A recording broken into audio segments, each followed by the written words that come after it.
Hello guys welcome to our channel Nepal online स्कुलमा तपाईँहरूलाई स्वागत छ। आज चाहिँ हामी भाइरसेसको बारेमा पढ्नेछौँ जुन चाहिँ च्याप्टर 9मा रहेको छ है। र यो भाइरस भन्ने च्याप्टर एकदमै इजी छ। हामीले जुनियर लेभलमा पनि धेरै कुराहरू पढिसकेकै कुराहरू रिभिजन जस्तो हुन्छ। हामीले चाहिँ थोरै यसको कन्सेप्टको बारेमा पढ्नेछौँ र भाइरसहरूको थोरै टाइप्स र यसको इकोनोमिक इम्पोर्टेन्सको बारेमा हेर्नेछौँ है त सर। र तपाईँहरूलाई यसको नोट्सहरू चाहिन्छ भने प्लिज कल गरेर माग्नुहोस्। म खासै त्यति डिटेलमा केही पनि कुराहरू लेख्दिनँ, तपाईँहरूलाई सरर एक्सप्लेन गर्दै जान्छु। र तपाईँहरूलाई त्यसमा पनि केही कन्फ्युजन अझ डिटेलमा केही भयो हुन्थ्यो जस्तो लाग्छ भने हामीलाई कमेन्ट गर्नुहोस् है। र सेयर पनि गरिदिनुहोस् साथीभाइमा है। र भाइरस भनेको चाहिँ कहाँबाट आएको हो भन्दाखेरि सुरुमा चाहिँ कुरा गर्नुपर्दाखेरि यो चाहिँ ल्याटिन वर्डबाट आएको है। जस्तै चाहिँ कि ल्याटिन वर्डमा चाहिँ भेनम भनिन्छ, त्यसलाई चाहिँ पोइजनस फ्लुइडको रूपमा राखिन्छ। मिनिङ के हो, पोइजनको रूपमा चाहिँ मानिन्छ। त्यसलाई चाहिँ भाइरस भन्ने वर्ड चाहिँ त्यहाँबाट आएको है त। र भाइरस कस्तो छन् भन्दाखेरि ultra microscopic nucleoprotein entities the reproduce only inside the living things अथवा लिभिङ होस्ट है। यो चाहिँ लिभिङ होस्टभित्र मात्रै रिप्रोड्युस गर्छ भन्ने कुरा पनि हामीलाई थाहा छ है।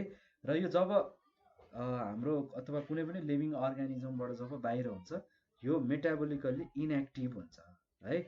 र भन्ने कुराहरू चाहिँ हामीलाई थाहा छ। त्यही भएर यसलाई चाहिँ ओबोजिनली इन्टरसेलुलर प्यारासाइट्स पनि भनेर भन्ने गर्छौँ है त। किन भन्दाखेरि यो चाहिँ अरूको इन्जाइम अथवा एउटा सिस्टममा चाहिँ डिपेन्ड हुनु परेको भएर, अरू कुनै लिभिङ होस्टमा चाहिँ डिपेन्ड हुनु पर्ने भएको भएर चाहिँ यसलाई हामी ओब्लिजेटरी इन्ट्रासेलुलर प्यारासाइट भनेर पनि भन्न सक्छौँ है। र तिनीहरू चाहिँ फुल्ली डिपेन्डेन्ट हुने भएको भएर आफ्नो मल्टिप्लिकेसन पनि यसले चाहिँ अरूमै डिपेन्ड भएर चाहिँ भाइरसेसले आफ्नो मल्टिप्लिकेसन अथवा मल्टिप्लिकेट गर्ने काम पनि अरूमा डिपेन्ड भएरै गर्छ है त। र जसले चाहिँ भाइरसको स्टडी गर्छ त्यसलाई हामी भाइरोलोजी भनेर भन्न सक्छौँ है। र कुनै पर्सनले त्यसको बारेमा स्टडी गर्छ भने त्यसलाई हामी भाइरोलोजिस्ट भनेर पनि चिन्दछौँ है त। र सुरुमा अब हामी थोरै कुरा गरौँ भाइरसको हिस्ट्रीको कुरा गरौँ, थोरै हिस्ट्री अफ भाइरस। भाइरसको हिस्ट्रीको कुरा गर्नु पर्दाखेरि यो चाहिँ जर्मन साइन्टिस्ट एडल्फ मिरेले चाहिँ सुरुमा डिस्कभर गर्नुभएको हो भाइरसलाई। एराउन्ड आई थिङ्क 1886 एडीतिरको कुरा हो है। भाइरस चाहिँ फर्स्ट टाइम डिस्क्राइब चाहिँ उहाँले गर्नुभयो हो। र उहाँले चाहिँ के भन्नुभएको थियो भन्दाखेरि it describes the infection nature of tobacco mosaic virus TMV भनेर नाम दिनुभएको थियो है। र पछि रसियन बोटनिस्ट लुकनासिसले चाहिँ यसको बारेमा चाहिँ क्लियर इभिडेन्सेसहरू चाहिँ उहाँले दिनुभएको है। सुरुमा चाहिँ डिस्कभर गर्ने चाहिँ एडल्फ मिरेज हो, जर्मन साइन्टिस्ट हो। तर यसको क्लियर कन्सेप्ट दिने इभिडेन्सहरू दिने साइन्टिस्टको अथवा एउटा बोटनिस्टको नाम हो लोनास्की भनेर हामी भन्न सक्छौँ है त। र उहाँले चाहिँ के गरी डेमोन्स्ट्रेट गर्नुभएको थियो भन्दाखेरि टोब्याकोमा चाहिँ अकरेन्स भएको है, जस्तै कि जसले चाहिँ मोसाकिक डिजिजेसहरू लगाउन सक्छ भनेर चाहिँ उहाँले चाहिँ एउटा यसको इभिडेन्स दिनुभएको छ है। र त्यसै गरी चाहिँ 1898मा चाहिँ बेजिङले चाहिँ एक्जिस्टेन्स अफ भाइरस छ, जस भाइरल डिजिजेस चाहिँ प्लान्टमा एनिमलमा दुइटैमा हुन्छ भनेर चाहिँ उहाँले त्यसपछि भन्नुभएको है 1898मा चाहिँ है। यसले चाहिँ रोग चाहिँ प्लान्टलाई मात्रै नभएर एनिमललाई मात्रै नभएर यसले चाहिँ दुइटैलाई चाहिँ यसले चाहिँ असर पारेको छ, डिस्कभर यसको चाहिँ इफेक्ट छ भाइरल डिजिजेसको रूपमा भनेर चाहिँ उहाँले डिस्कभर गर्नुभएको थियो है।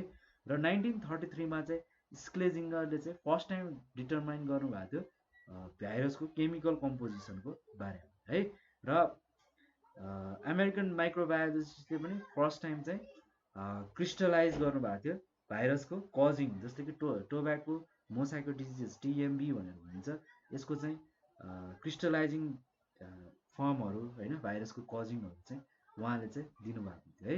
र यो चाहिँ सुरु भएको थियो इन्फेक्टेड टोब्याको लिफ जुसबाटै चाहिँ यसको स्टडीहरू चाहिँ सुरु हुँदै आएको छ। र यो चाहिँ थोरै हिस्ट्रीको कुरा रह्यो। र अब हामी चाहिँ क्विक सिधै कोर्सतिर इन्ट्री गरिहालौँ, थोरै कुरा गरौँ। अब क्यारेक्टरिस्टिक्स अफ भाइरसकै कुरा गरौँ है। क्यारेक्टरिस्टिक्स अफ भाइरस भनौँ। यो त अब सजिलै छ होइन, हामीले बुझिरहेकै कुराहरूले पढ्ने हो हामीले। र यो चाहिँ के छ भन्दाखेरि भाइरसेसहरू मिनिट छ, सिम्पलेस्ट अर्गानिजम हो है। जुन यो चाहिँ इलेक्ट्रोनिक माइक्रोस्कोपिकले मात्रै भिजिबल छ, सरी है गाइज, यो बाहिरबाट हल्ला आइरहेको होला, डिस्टर्ब भइरहेको होला, त्यसको लागि सरी है। र भाइरसेसको रेन्ज कति छ, 200 देखि 30 न्यानोमिटरसम्मको रेन्ज रहेको छ भनेर भनेको छ है। र यो चाहिँ 50 गुणा सानो छ ब्याक्टेरियाभन्दा है, 50 टाइम्स स्मलर हुन्छ ब्याक्टेरियाहरूसम्म भन्दा चाहिँ है। भाइरसहरू यति सानो हुन्छ, इलेक्ट्रोनिक माइक्रोस्कोपले मात्रै यसलाई चाहिँ अब्जर्भ गर्न सक्ने भयो होइन। र यो चाहिँ मेटाबोलिकल्ली इनएक्टिभ हुन थाल्यो आउटसाइड द होस्ट सेलमा है, किनभने यिनीहरूको इन्जाइम सिस्टम हुँदैन अथवा प्रोटिन सिन्थेटिक मेसिनरी हुँदैन है। त्यो भएर यसलाई हामीले ओब्लिजिट इन्टरसेलुलर प्याथोजेनिक पनि भन्न सक्छौँ है। र यसमा चाहिँ के हुन्छ भन्दाखेरि न्युक्लिक एसिडहरू हुन्छ, आइदर कि डिएनए हुन्छ कि आरएनए हुन्छ अथवा बोथ पनि हुनसक्छ है। र अब अलिकति यसको अरू क्यारेक्टरिस्टिक्सको कुरा गर्नु पर्दाखेरि यो चाहिँ हाइली स्पेसिफाइड छ टु दियर होस्ट है। र यिनीहरूले रिप्रोड्युस गर्न सक्छ बाई फिसन अथवा कन्जुगेसन मेथडबाट है। र यिनीहरू अन्डरगोज म्युटेसन चाहिँ लिभिङ अर्ग्यानिजमबाट लिन्छ है। र यिनीहरूको सेपको कुरा गर्नु पर्दाखेरि स्पेरिकल, हेरिकल र कम्प्लेक्स छ है। कम्प्लेक्स मतलब ट्याडपोल टाइपको सेपहरू होइन, जस्तै कि ब्याक्टेरियोफेजहरू जस्तै होइन। हेलाइकलको जस्तो मतलब सिलिन्ड्रिकल अथवा रड सेपका भाइरसहरू। स्पेरिकल भने त हामी क्युबिकल पोलिहेड्रल भाइरस भनेर बुझिहाल्छौँ है त। र अब हामी नेचर अफ भाइरसको कुरा गरौँ। नेचर अफ भाइरस, भाइरसको नेचरको कुरा गर्नु पर्दाखेरि यसले दुइटै लिभिङ र नन लिभिङ दुइटै प्रपर्टिजहरू चाहिँ देखाउँछ होइन त, एक्जिबिट गर्छ है। त्यो भएर चाहिँ अलिकति बायोलोजिकल एउटा पजल छ, एकदम इन्ट्रेस्टिङ छ क्या है। इन्ट्रेस्टिङ एउटा बायोलोजिकल पजलको रूपमा लिइन्छ भाइरसलाई होइन। र अब हामी कुरा गरौँ एनिमेटेड अथवा लिभिङ क्यारेक्टर्स अफ भाइरस है। अर्ग्यानिक कन्सेप्टको कुरा थोरै, अर्ग्यानिजम कन्सेप्ट लिभिङ हुँदाखेरिको लिभिङ क्यारेक्टर चाहिँ कस्तो छ भाइरसको भनेर भन्दाखेरि है। अब भाइरसको लिभिङ क्यारेक्टरको कुरा गर्नुपर्दा यो ग्रो पनि हुनसक्छ, रिप्रोड्युस पनि हुनसक्छ है होस्ट सेलभित्र है। र अल्ट्रा स्ट्रक्चरको कुरा गर्नु पर्दाखेरि भाइरसको सिमिलर छ, मोर्फोलोजिकल स्ट्रक्चर जस्तै छ ब्याक्टेरियाहरू जस्तै कि ब्याक्टेरिया जस्तै कोकीहरूको जस्तो छ र होइन। अनि यिनीहरू पनि म्युटेसनको लागि जान्छ लिभिङ अर्ग्यानिजम जस्तै होइन।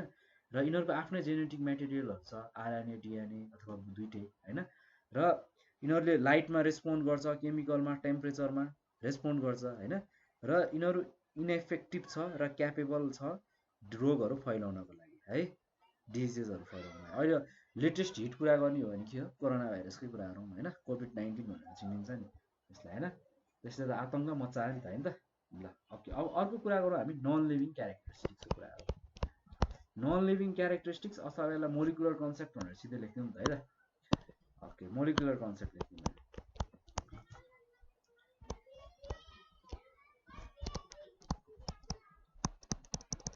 मोलिकुलर कन्सेप्टको कुरा गर्नु पर्दाखेरि यिनीहरूको के छ भन्दाखेरि कम्प्लिट सेलुलर स्ट्रक्चरहरू चाहिँ ल्याक छ त छैन, जस्तै कि साइटोप्लाजम छैन, न्युक्लियस छैन, सेल अर्गानल्सहरू छैन होइन, इन्जाइम सिस्टमहरू छैन होइन। यिनीहरूको आफ्नै मेटाबोलिटिक एक्टिभिटिजहरू छैन होइन। भाइरसले रेस्पायर गर्दैन है। अब कुनै भाइरसहरू क्रिस्टलाइज हुनसक्छ होइन, भन्नुको मतलब बोतलहरूमा जस्तै केमिकलहरूमा राख्न सकिन्छ त्यसलाई स्टोर गरेर, जस्तै कि पोलिमेट्रिट्सहरूको कुरा गरौँ है। ओके, र अब यिनीहरू लिभिङ होस्टहरूमा एक्जिस्ट हुनुपर्छ होइन। र एकदम हाइली स्पेसिफिक छ ग्राभिटीमा है। र धेरै जस्तो भाइरोलोजिस्टहरूले चाहिँ के पनि बिलिभ गर्नुहुन्छ भन्दाखेरि भाइरसहरू चाहिँ न्युक्लियोप्रोटिन हो भनिन्छ क्या। किन भन्दाखेरि virus are nucleoprotein entities of high molecular weight and have power of multiplication भनेर चाहिँ धेरै भाइरोलोजिस्टहरूले चाहिँ यसको बिलिभ पनि गर्नुभएको छ है त। ल अब हामी कुरा गरौँ अब अलिकति थोरै क्लासिफिकेसन अफ भाइरस, भाइरस जस्तो चिजलाई पनि क्लासिफाइड गर्नुभएको छ है हाम्रो बायोलोजिस्ट अथवा बोटनिस्टहरूले। क्लासिफाइड अथवा क्लासिफाइड अफ भाइरस भनौँ न त, भाइरसेस।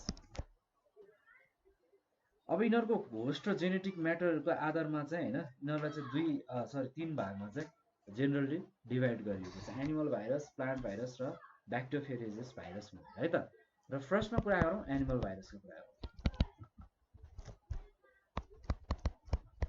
एनिमल भाइरसेसको कुरा गर्नु पर्दाखेरि जुन चाहिँ के हुन्छ, इन्फेक्ट अथवा जसले चाहिँ एनिमलभित्र चाहिँ रहन सक्छ होइन, इन्क्लुडिङ म्यान भने चाहिँ हामी त्यसलाई एनिमल भाइरस भन्छौँ। जस्तै कि इन्फ्लुएन्जिया भाइरसहरू, रेबिज भाइरसहरू, मम भाइरस, पोलियो भाइरस यस्तो धेरै छन् भाइरसहरू है। र यिनीहरूको जेनेटिक मेटेरियल के हो, आरएनए र डिएनए है। यो चाहिँ एनिमल भाइरसमा पर्छ। धेरै सिम्पल छ है गाइज यो कुराहरू। ओके, प्लान्ट भाइरसेसको कुरा हो। प्लान्ट भाइरसेसको कुरा गर्नु पर्दाखेरि चाहिँ यसले चाहिँ प्लान्ट्सहरूलाई इन्फेक्ट जस्तो भाइरस, यस्तो भाइरसहरू जसले चाहिँ प्लान्टलाई इन्फेक्ट गर्छ भने चाहिँ हामी प्लान्ट भाइरस भन्न सक्छौँ है।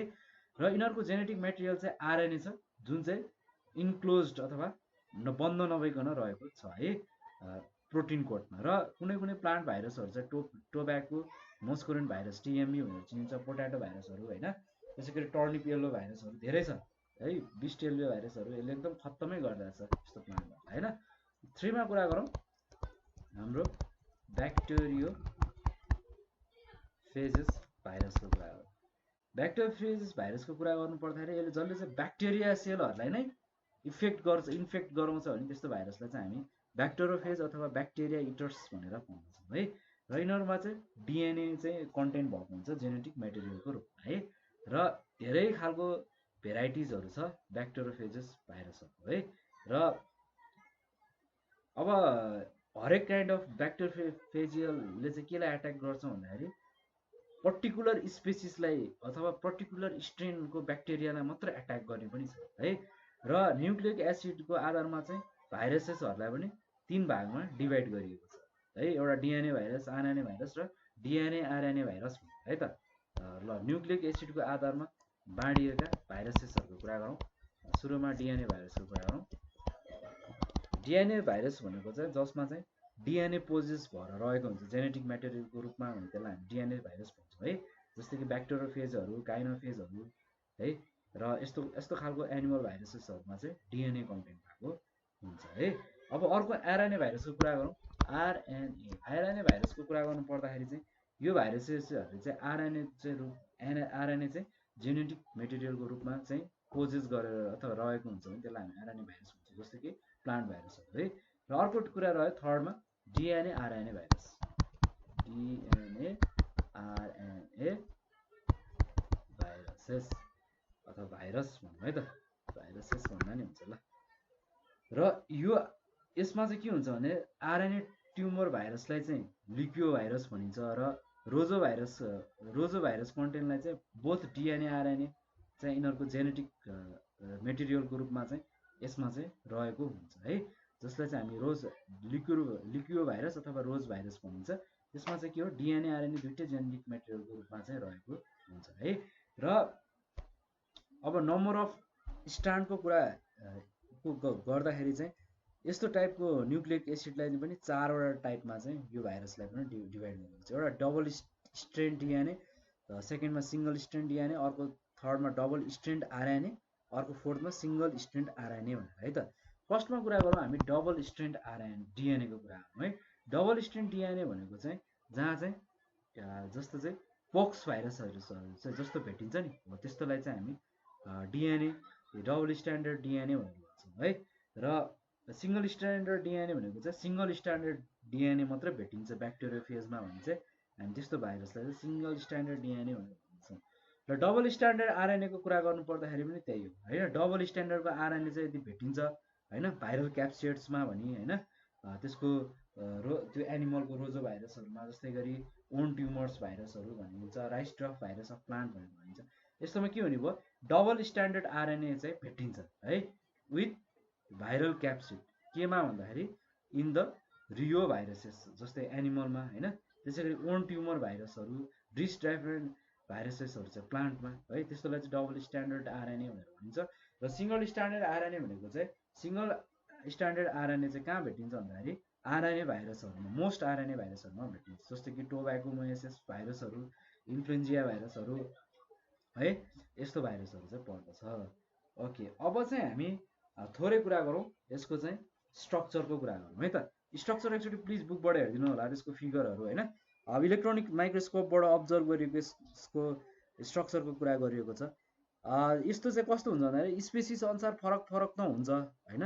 ब्याक्टेरियाको के अरे भाइरसेसहरूको पनि स्ट्रक्चर अफ ब्याक्टेरियोफेजको स्ट्रक्चरको कुरा गर्नुपर्छ ल। अब के हुन्छ भन्दाखेरि यिनीहरूको चाहिँ स्पेसिस अनुसार फरक हुने भयो है। र यो फेजेसहरू चाहिँ कस्तो हुन्छ भन्दाखेरि स्पेरिकल हुन्छ होइन। कुनै चाहिँ कमा सेपको हुन्छ, कुनै चाहिँ अब धेरै खालको हुन्छ, ट्याडपोल स्ट्रक्चरको हुन्छ होइन। ट्याडपोल स्ट्रक्चर भनेको कस्तो भनिहालेँ मैले अगाडि होइन। जस्तै कि ट्याडपोल स्ट्रक्चर भनेको कस्तो हो गाइस, कम्प्लेक्स भाइरसहरू है, कम्प्लेक्स भाइरसेसहरू यस्तोलाई चाहिँ हामी चाहिँ यस्तो खालको स्ट्रक्चर रहेको हुन्छ होइन। र अब यसमा चाहिँ के हुन्छ भन्दाखेरि हेडहरू रहेको हुन्छ होइन। हेड चाहिँ केले इन्क्लोज हुन्छ, क्याप्सिडहरूले इन्क्लोज गरिएको हुन्छ, जुन चाहिँ अबाउट 35 डिग्री एमा एकदम बाक्लो हुन्छ। त्यसमा के हुन्छ, डिएनए मोलिकुल्सहरू भेटिन्छ होइन। त्यसै गरी पुच्छरपट्टि हामीले सिएथहरू कोरहरू देख्न सक्छौँ है, देख्न सक्नुहुन्छ फिगरमा है। त्यसै गरी टेलको पनि फाइबर्सहरू रहेको छ होइन, बेसल प्लेट्सहरू रहेको छ है। र अब टेलमा चाहिँ के हुन्छ, टेल चाहिँ कस्तो हुन्छ भने टेल रेस्ट अन हेक्जागनल इम्प्लेन्ट भनेर भन्न सक्छ है, जहाँ चाहिँ 6वटा टेलको फाइबरहरू हुन्छ है। र यो टेल केले बनेको हुन्छ भन्दाखेरि प्रोटिन्सहरूले चाहिँ बनेको हुन्छ। र यसले चाहिँ भाइरसेसहरूलाई एट्याक गर्न मद्दत पुऱ्याउँछ ब्याक्टेरियाले है। हामीले स्ट्रक्चर अफ ब्याक्टेरियोफेजको कुरा गर्दैछौँ त होइन, ब्याक्टेरियालाई चाहिँ असर गर्ने है, यस्तो कुराहरू चाहिँ रहन्छ है। र यिनीहरूमा चाहिँ के हुन्छ भन्दाखेरि ग्रेटली फोल्डेड डिएनएहरू भेटिन्छ है, जहाँ चाहिँ 75 भन्दा बढी खालका जिनसहरू भेटिन्छ, कन्टेन गरिरहेको हुन्छ है। अब अलिकति केमिकल कम्पोजिसनको कुरा गरौँ न त भाइरसमा। केमिकल कम्पोजिसनको कुरा गर्नु पर्दाखेरि केमिकलले भाइरस चाहिँ न्युक्लियोप्रोटिन टाइपका हुन्छन् है, इन्टिटिजहरू चाहिँ हुन्छ है, जहाँ चाहिँ न्युक्लिक एसिड र प्रोटिनले कम्पोज भएको हुन्छ होइन। न्युक्लिक एसिड भनेर डिएनए आरएनए भन्ने चाहिँ बुझिहाल्नुहुन्छ, त्यसले फर्म भएको हुन्छ सेन्ट्रल कोरको रूपमा। र प्रोटिन कोइटहरूले चाहिँ त्यसलाई सराउन्ड घेरेर राखेको हुन्छ है। र यो प्रोटिन कोइट अथवा त्यसलाई क्याप्सिड भनिन्छ नि, यो चाहिँ के हो भन्दाखेरि प्रोटेक्टिभ इन फङ्सन हो against the action of nucleus इन्जाइमहरूको रूपमा चाहिँ यसले अगेन्स्टको रूपमा चाहिँ काम गरिरहेको हुन्छ है।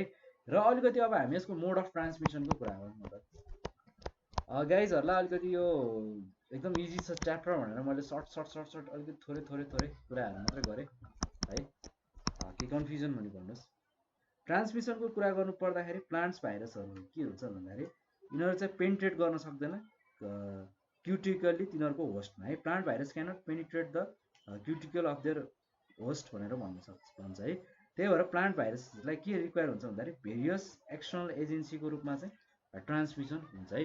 जस्तै कि केबाट ट्रान्समिट हुनसक्छ भन्दाखेरि सोइलबाट ट्रान्समिट हुनसक्छ, मेकानिकल मिन्सहरूबाट युज गरेर होइन, जस्तै कि सिडमै एट्याक हानिदिने त्यस्तरी होइन। त्यसै गरी फङ्गाईहरूको र नेमाटोड्सहरूबाट ट्रान्समिसन हुन्छ। त्यसै गरी कन्ट्याक्टहरूबाट होइन ट्रान्समिसन चाहिँ कन्ट्याक्टबाट आउँछ है। यस्तरी चाहिँ अब स्मोकर्सहरूबाट पनि आउँछ है। र ट्रान्समिसन थ्रुको कुरा गर्नु पर्दाखेरि सोइलको कुरा गर्नु पर्दाखेरि चाहिँ जस्तै कि कुनै टोब्याको मेसिन भाइरसहरू हुन्छ नि होइन, टोब्याको, पोट्याटो मेसिन, व्हिट, यिनीहरू के हुन्छ भन्दाखेरि यिनीहरू चाहिँ सोइलमा रहन्छ र प्लान्टमा डिभाइड्स भएर रहेको हुन्छ है। र तिनीहरू चाहिँ केमा कसरी ट्रान्समिट हुन्छ भन्दाखेरि नयाँ क्रसमा ट्रान्समिट हुन्छ, जुन चाहिँ एउटै बारीको अथवा एउटै फिल्डको चाहिँ बारीमा रहेर चाहिँ त्यो जहाँ ग्रो हुन्छ त्यस्तोमा चाहिँ एट्याक अथवा छिर्ने काम चाहिँ गर्छ है, त्यसरी चाहिँ छिर्छ। अब मेकानिकल मिन्सको कुरा गर्नु पर्दाखेरि प्लान्टहरूमा रोगहरू आउँछ त्यसको थ्रुबाट पनि जान्छ है।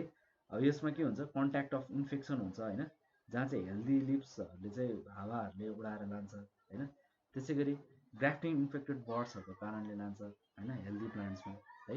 र एग्रिकल्चरल टुल्सहरूबाट जस्तै कि नाइफहरू जस्तै फलामको भाँडाहरूले चाहिँ अलिकति इम्पोर्टेन्ट रोल प्ले गर्छ भनौँ न यस्तो डिजिजहरू प्रड्युस गर्नलाई है। यस्तोबाट चाहिँ यसको ट्रान्समिसन हुन्छ है त। अब अलिकति कुरा गरौँ ट्रान्समिसन बाई सिडको कुरा गर्नु पर्दाखेरि, जस्तै कि जति पनि भाइरसेसहरू छ नि, जस्तै कि टोब्याको मेसिनो भाइरस होइन, यिनीहरू के छ भन्दाखेरि यिनीहरू चाहिँ इन्फेक्टेड सिडबाटै ट्रान्समिट हुने हो है। ओके है त। र अब कन्ट्याक्टको कुरा गर्नुपर्दा ट्रान्समिसन बाई कन्ट्याक्टको कुरा गर्नु पर्दाखेरि भाइरसहरू कसरी ट्रान्समिट हुन्छ भन्दाखेरि स्लाइटली रबिङ कन्ट्याक्टबाट नै आउँछ है, इन्फेक्टेडबाट, जुन चाहिँ हेल्दी प्लान्टमा चाहिँ अर्गनाइज भएर बसेको हुन्छ। र यसको हावा अर्को एक्सनले अरू थुप्रै कारणले गर्दाखेरि चाहिँ यिनीहरूमा त्यो चिज चाहिँ छिर्ने काम गर्छ है। अब हामी थोरै कुरा गरौँ इकोनोमिक इम्पोर्टेन्स अफ भाइरसको कुरा गरौँ। हजुरहरूलाई यो डिस्टर्बेन्स आइरहेको होला, सरी है त्यसको लागि। इकोनोमिक इम्पोर्टेन्स अफ भाइरसको इकोनोमिक इम्पोर्टेन्सको कुरा गर्नुपर्दा यसको चाहिँ पोजिटिभ इफेक्ट्स पनि छ नेगेटिभ इफेक्ट्स पनि छ है त। अब हामी सुरु गर्दाखेरि चाहिँ पोजिटिभ इफेक्ट्सबाटै कुरा गरौँ न त, किन नेगेटिभबाट सुरु गर्नु होइन। ल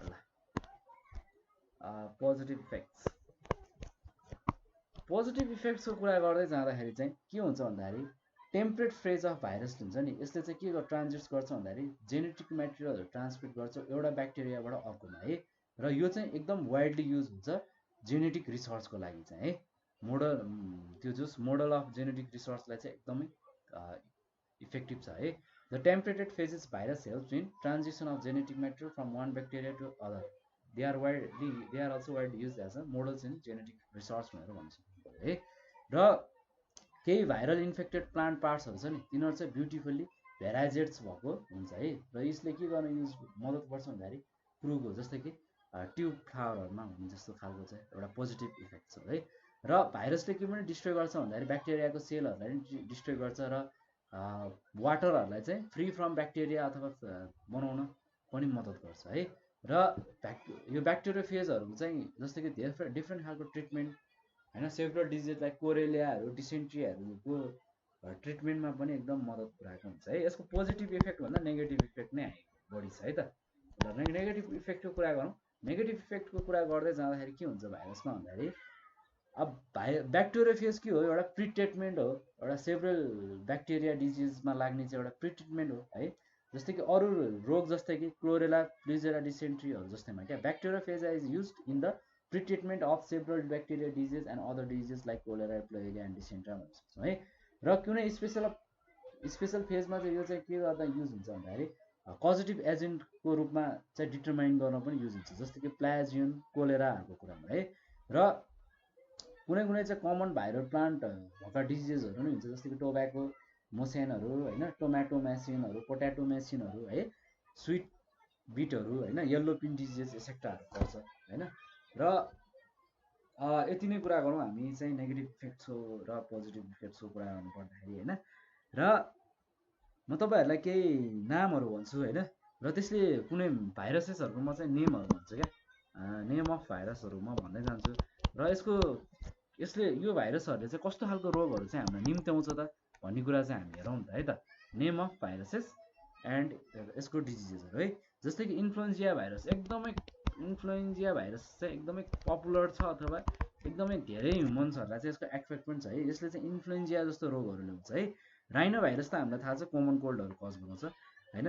मेसल्स भाइरस भनेको यसले चाहिँ मेसल्स डिजिजेस प्रयोग गर्छ, र रेट्रो भाइरसहरूले के गर्छ एचआइभी अथवा एड्स जस्तो डिजिजेस कज गर्छ। टोब्याको मेसिन भाइरसहरूले टोब्याको मेसिन्स भन्ने रोग निम्त्याउँछ भने टोम्याटो लिफ क्रोल भाइरसले टोम्याटो लिफ क्रोल डिजिज उत्पन्न गर्छ भने त्यसै गरी पोट्याटो लिफ रोल भाइरस पिएलआरबी भनेर पनि भनिन्छ, त्यसले पोट्याटो लिफ रोलमा चाहिँ डिजिजेसहरू ल्याउनु सक्छ है। र यो चाहिँ सर्ट क्वेसन, र तपाईँहरूलाई चाहिँ भेरी सर्ट क्वेसनमा चाहिँ र सर्ट क्वेसनमा चाहिँ अलिअलि सोध्न सक्छ एक्जाम पोइन्टेड भ्यूबाट होइन। त्यही हिसाबले चाहिँ मैले सरल प्रिपेयर गराइदिएको हो होइन। तपाईँहरूलाई यो भिडियो कस्तो लाग्यो है, राम्रो लाग्यो भने सेयर गरिदिनु होला। यति भन्दै म आजको भिडियोबाट बिदा हुन चाहन्छु। र नोट्सहरू चाहिएको छ भने प्लिज कन्ट्याक्ट गर्नुहोस् गाइजहरू होइन। र bye guys, see you in next video.